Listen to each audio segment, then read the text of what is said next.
throughout the entire world. We have music, we have food, and we have soccer, right? That's great. Those three things, right? Yeah. And what is it about the World Cup, do you think, that makes it just so special? Because do you think it's just that common language that we all, for the most part, we all speak, we all have that love of sport and competition? Think about this for a second. The fact that both of these teams lost in back-to-back games in the same arena in the same city, this might be the worst day in Cincinnati sports history. And that's saying something. I think it kind of depends on that opening week, right? Because that potential second round matchup, round of 32 against Nevada, you want to talk about maybe one of the most fun teams in the entire field to watch. Nevada's probably it. We've been building towards this basically when we saw the groups come out. That one of the most interesting storylines is Thierry Henry, France legend, is an assistant coach now for Belgium. And now he's easily, I would say, one of top two with him and Zinedine Zidane, best French players ever. And now he's an assistant on Belgium. He's going against his countrymen. I want to talk about Gyasi Zardes really fast. And I think it's really interesting to see his form. We always say the old cliche is, form is temporary, class is permanent, right? Like, he has been absolutely outstanding the last, several weeks. Whatever happens, either be it Haskins Martell or Joe Burrow, you got to keep Tate Martell in an OSU uniform. He's got no ties to the area. He's from Las Vegas. Consistency at the head coaching spot was a big reason why Meyer chose now to step away. He said, if this program was a mess, today would have been a lot tougher. It's not a mess because of his faith in Ryan Day. The college football playoff was invented to give us some closure after some PTSD from the BCS system. How's that going, though, for most of you? The debates never end and never really will. If this ninth-inning meltdown happened in a playoff game, it would join the likes of Red Right 88, the drive, the fumble on the Mount Rushmore of Cleveland sports failures and disasters. The only debating would be whose face goes on the mountain. I made the mistake, and I guess this is part of my job, but this is what I have to do. I watched the highlights from Michigan State and Nebraska. Shouldn't have done it. Do not do that. Nope. Don't do it. Just take our word for it. It was really, really bad. It was so bad we're going to show video of it here in a second. Jim Harbaugh is a crazy person, and if you don't agree with me, I don't really care because you're wrong. A nut job in the big house does not really fit the exact definition of a Michigan man, but he has his team positioned better than ever, insanity and all.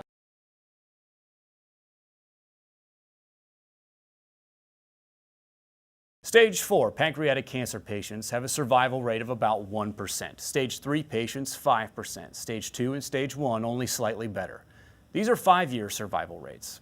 Tens of thousands of people in this country battle that disease every day, including a man named Nick Ola, who's taking his cancer journey on 2 wheels throughout Central Ohio. Nick's story is one of gratitude, one of perseverance and perspective, all about that new world that comes around when yours comes crashing down.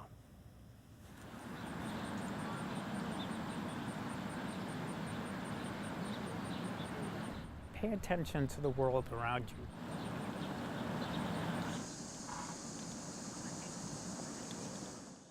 Be mindful of where you are. Be mindful of the things around you, the people around you. There's so many things that I take for granted, or used to take for granted. How do you describe the world turning upside down? My name is Nick Ola. I was diagnosed on July 14th, a little bit after 3 p.m. 2017, so just over a year now. The world is extremely different than what it was just a year ago. In my case, my cancer is terminal.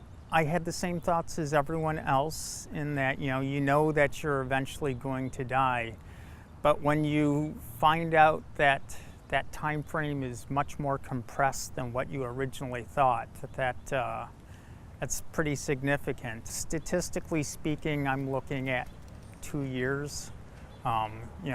If I beat the odds, even then the 5-year survival rate is less than 1%. Out on a walk, out riding my bicycle, I pay attention to the scenery as I go along much closer than I ever did. Many of these trees here will have a little plaque down at the bottom, either telling you what type of tree it is, or it was, planted by someone in memory of a lost one.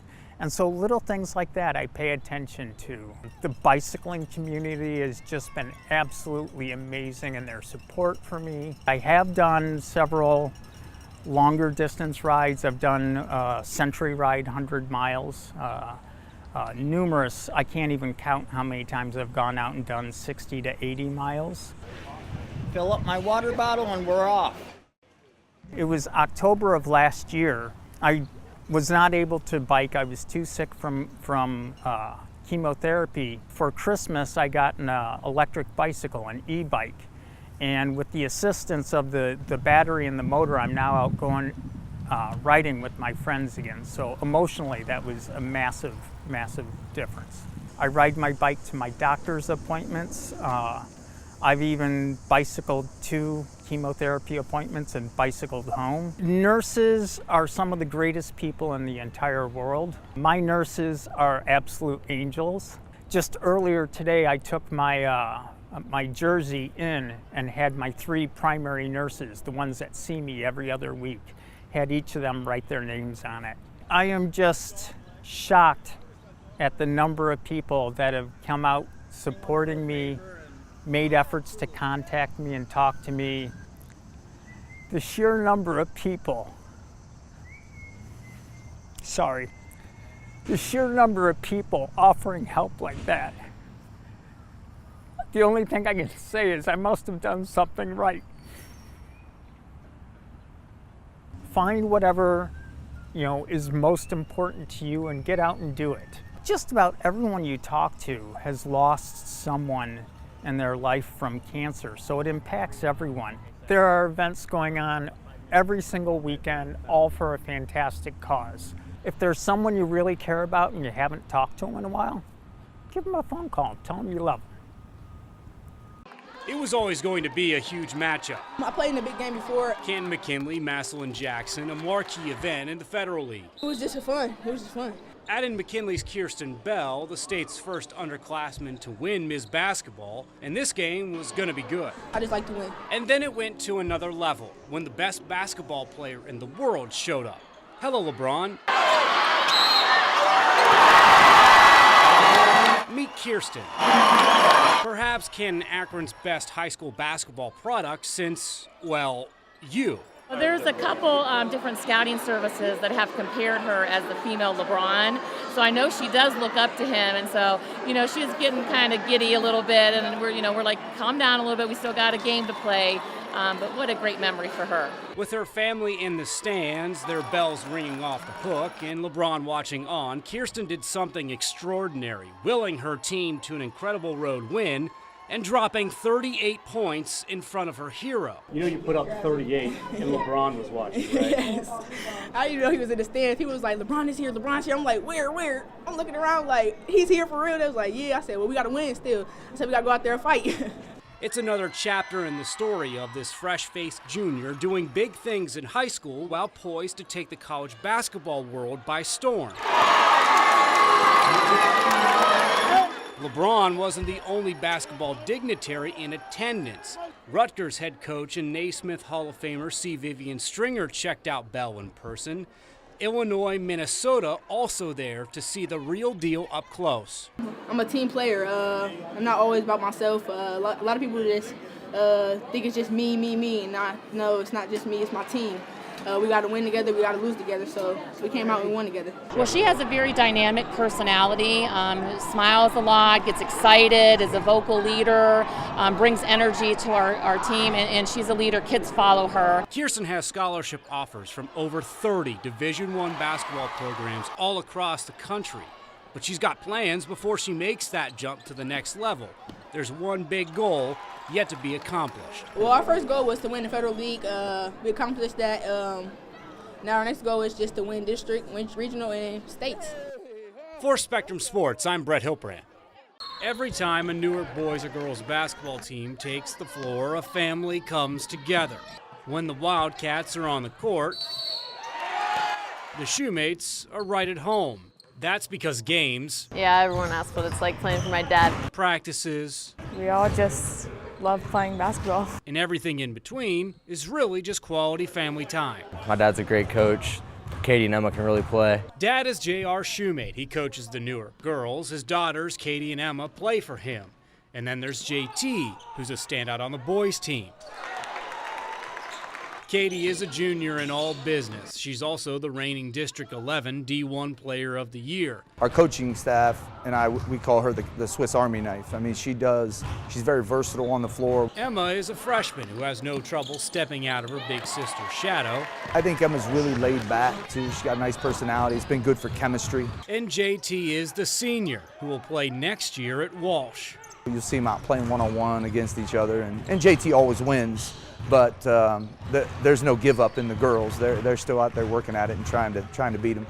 The Shoemates' love of the game certainly comes from the top. JR started Ohio Wesleyan when he was in college and had the kids playing sports at an early age. Well, ever since I can remember, I've been playing basketball. JT came up here in the first grade when my dad was here as assistant boys coach.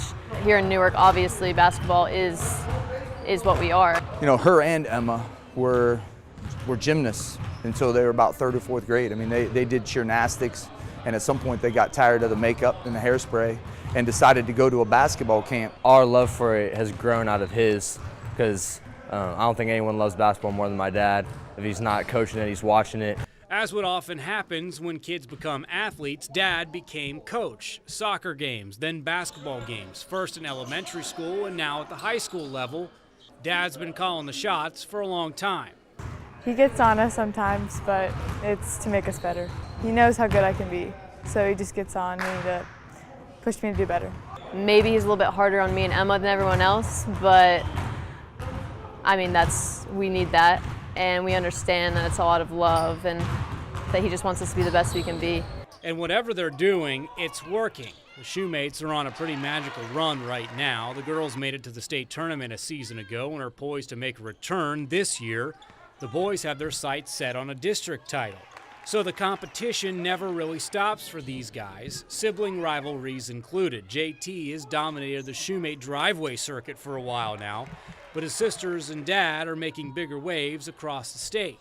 I don't talk to my sisters as much as I'd like to. I mean, them being teenage girls and all, it's not super easy to have a conversation with them at any given time. But all of us together as a family coming home and, oh, you won by 40? Oh, cool. So what's all in good fun at home is really just the secret to the Shoemates and why they keep winning. Basketball is just another member of the family, but hard work and doing the right thing lay at the foundation of their success. There's no substitute for good family, and that's one value I've had, you know, ever since I was a youngster. So to see them as siblings who are that close in age, but also connected that way emotionally and mentally, you know, it's gratifying for both Mom and myself that they've grown up close and they've grown up with that bond of basketball. For Spectrum Sports, I'm Brett Hiltbrand.